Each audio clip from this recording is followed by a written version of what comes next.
Live.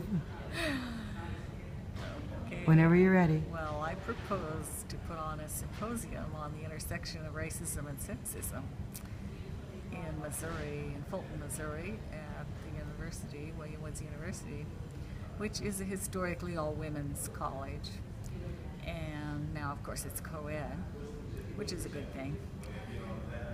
And because it's in central Missouri, it's in a county called Callaway, which they call the Kingdom of Callaway. Supposedly, the story is that during the Civil War, the kingdom seceded from the state because it wanted to go with the South in the Civil War.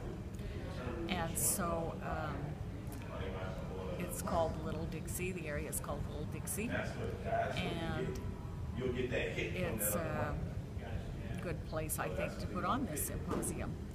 And the other reason that I think it's a good place to put on this symposium is because there's a book called Celia, a Slave, and it's written about a slave woman in Fulton, Missouri, who killed her owner and burned him up in her fireplace because he had bought her to be a sex slave, and she was tired of being abused. And so there's a book about this, and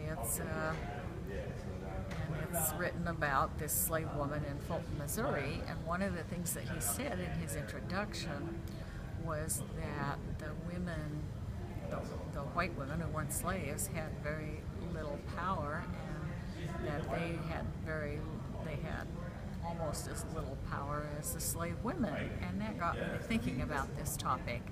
And so I thought this would be a good place to put this on. And so I'm going to do it. Sounds wonderful. And the other reason that it's time to do this right now is because of the unrest in Ferguson, Missouri, last year.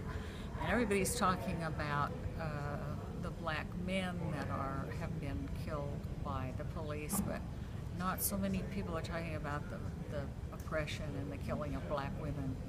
And so I think that there's just a big intersection of racism and sexism, and I think that it's fundamental to this country, and I think it's time that we addressed it. And that's what I hope that my symposium will do, and I also hope that it will spark dialogue, create dialogue on this issue, on these issues that come together.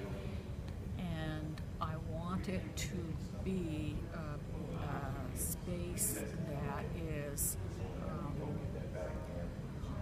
appropriate for people to dialogue and not to blame each other, because once you start blaming people, their hackles rise and then they're no longer able to dialogue. And I think it's very important to create a dialogue on these issues, and that's what I hope to foster with this symposium. So now's the time and now's the place. I'm able to do this year. I'll be teaching part-time, and I'll be able to devote some more time to this symposium idea. And so that's my plan. All right. Well, thank you very much, Ms. Mosley. And thank you very much for having hosted me and educating me when I got there and changing the dynamics of this pilgrimage in such a marvelous way. I cannot thank you enough for everything you've done for so many people. Well, thank you so much for what you're doing. You're really heroic, I think. I just Oh, well, you're myself. my hero. I'm going to say something. Until I spoke with you, it was only numbers. You really put it in context for me. And I think your symposium would do the same for many. Great. Well, thank you very much. All right. Bye.